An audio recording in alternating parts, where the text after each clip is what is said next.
జగిత్యాల జిల్లా కొండగట్టులో భారీ అగ్ని ప్రమాదం సంభవించింది. అర్ధరాత్రి మంటలు చెలరేగి 30 దుకాణాలు దగ్ధమయ్యాయి.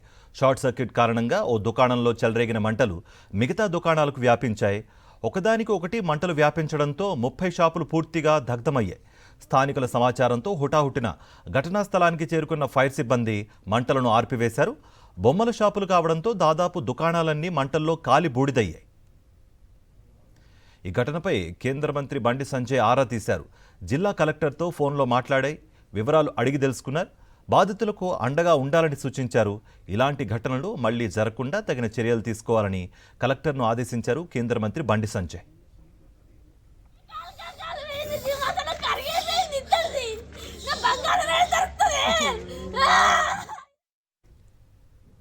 ఈ అగ్ని ప్రమాదంపై మరింత సమాచారం మా ప్రతినిధి రమణ అందిస్తారు.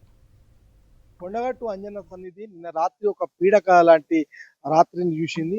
ముఖ్యంగా ఒక భారీ అగ్ని ప్రమాదం అనేది దాదాపు 30 దుకాణాలు దగ్ధమైంది కారణమైంది. నేను మీకు చూపించే ప్రయత్నం చేస్తున్నా. ఇప్పుడు ఆ దుకాణ సముదాయం వద్ద ఉన్నాం మనము.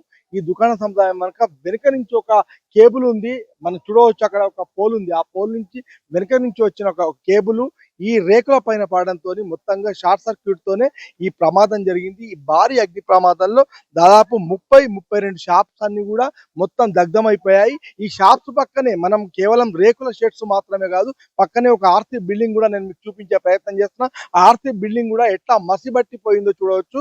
ఈ బాధితులు ఉన్నారు, వారితో మాట్లాడదాం. రాత్రి ఎట్లాంటి ప్రమాదం జరిగింది, ఏ సమయంలో జరిగింది, వాళ్ళు ఎందుకు గుర్తించలేకపోయారు, బయటకు వచ్చారా, ఏం జరిగింది అమ్మ, ఏం జరిగింది అమ్మ రాత్రి?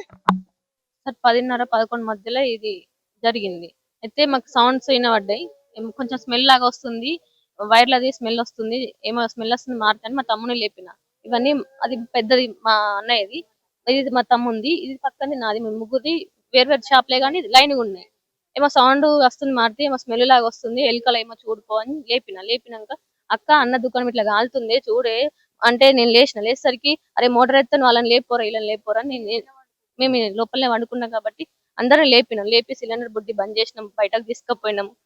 వాళ్ళకి లేపినాక నీళ్ళు మంటలు ఆర్పడానికి పైప్ వేసి నీళ్లు పట్టినాం. అయినా ఇంకా ఎక్క అంటే ఇక బాగా అన్నిటి ఒక దుకాణానికి అన్నిటికీ అంటుకొని అక్కడ దాకా వెళ్ళిపోయినాయి. అమ్మ చెప్పండి, మీది కూడా షాప్? షాప్ మాది ఫస్ట్ షాప్. మా షాప్ ఫస్ట్. మీకు ఎంత నష్టం జరుగుతుంది? మాకు 7 లక్షలు మొన్న తెచ్చిన కంపక సామాన్ అంతా తెచ్చి పెట్టింది. సామాన్ తెచ్చిండు, మొత్తం తెచ్చి సైడ్ చేసి పెట్టుకున్నాం మొత్తం.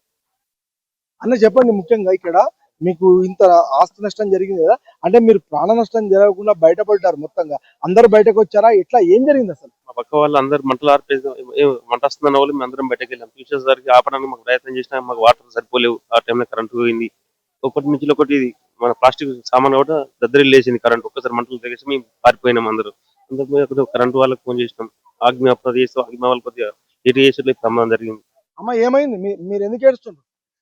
కొడుకు నష్టమైందని ఏడుతున్నాయ్యో. పైసలు, బంగారం, కాగితాలు అన్ని పోయినాయి, మొత్తం పోయినాయి అయ్యా. ఇది కష్టపడి సంపాదించుకున్నారు అయ్యా. ఒక కొడుకు 10 నెలలు అవుతుంది చచ్చిపోయిండు. ఈ కొడుకే సాత్తడని మేము బాధపడుతున్నాము. మేము సాత కాకుండా ఇక్కడ కిరాయికున్నాం అయ్యా. చూడొచ్చు మనం ఇక్కడ వీళ్ళ కన్నీటి వ్యతను మనం చూస్తున్నాము. నేను మీకు చూపిస్తున్నా. ఈ కన్నీళ్ళ పక్కనే ఇక్కడ వీళ్ళు ఎందుకు ఏడుస్తున్నారో మీకు చూపిస్తున్నా. మొత్తంగా బూడిదైపోయినాయి గాజులు, అదేవిధంగా బొమ్మలు, మొత్తంగా వీళ్ళ జీవన ఆధారము, వీళ్ళ ఉపాధి మొత్తం కూడా సర్వం కోల్పోయారు. వీళ్ళందరూ ఇప్పుడు మేడారం సమ్మక్క సారలమ్మ జాతర ఉన్న నేపథ్యంలో భక్తులంతా కూడా వేములవాడ, కొండగట్టు వంటి దర్శనీయ స్థలాలకు వచ్చిన తర్వాతే సమ్మక్క సారలమ్మను దర్శించుకుంటారు. ఈ క్రమంలో పెద్ద ఎత్తున గిరాకీ ఉంటుందని చెప్పేసి పెద్ద ఎత్తున సామాన్లను కూడా తెప్పించి పెట్టుకున్నారు. కానీ ఇవన్నీ కూడా నిన్న రాత్రి షార్ట్ సర్క్యూట్ తో పూర్తిగా దగ్ధమైపోవడంతో మొత్తంగా ఇక్కడ ఒక విషాదకరమైన వాతావరణం నెలకొంది. అయితే ప్రాణ నష్టం జరగకుండా కేవలం ఆస్తి నష్టంతోనే మిగిలిపోవడం అనేది ఒకటి ఊరట అని చెప్పుకోవచ్చు. నేను మీకు చూపిస్తున్నాను.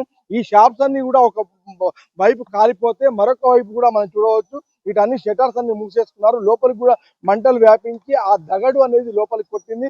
ఇక్కడ ఇలాంటి బొమ్మలే అన్ని షాప్స్ లో కూడా ఇలాంటి బొమ్మలే అమ్ముతుంటారు. అదేవిధంగా మొత్తంగా గాజులు, అదేవిధంగా పర్యాటకులు అదే భక్తులు వచ్చేటి వాళ్లకు అందించే మొత్తం వస్తు సామాగ్రిని అంతా కూడా తీసుకొచ్చి పెట్టుకుంటే అదంతా కూడా పూర్తి కాలి బూడిదైపోయే నేపథ్యంలో ఇప్పుడు వాళ్ళు ఏం చేయాలి అనే ఒక ప్రశ్న వాళ్ళ ముందు మిగిలి ఉంది. ఈ నేపథ్యంలో వాళ్ళకు కొంత ఊరట కలిగించే ఒక యోచన చేయాలి, వాళ్ళకు కొంత సాయం అందించాలి అని చెప్పేసి వాళ్ళు ఒక విజ్ఞప్తిని చేస్తున్నారు. మనం చూడవచ్చు మొత్తంగా మనకు ఒక బూడిదైపోయిన వాతావరణం అయితే మన కొండగట్టులో కనిపిస్తుంది. ఈ కొండగట్టు బాధితులను ముఖ్యంగా ఇదే ఉపాధిగా బతుకుతున్న వారిని ఆదుకోవాలని చెప్పేసి వాళ్ళు వేడుకుంటున్నారు.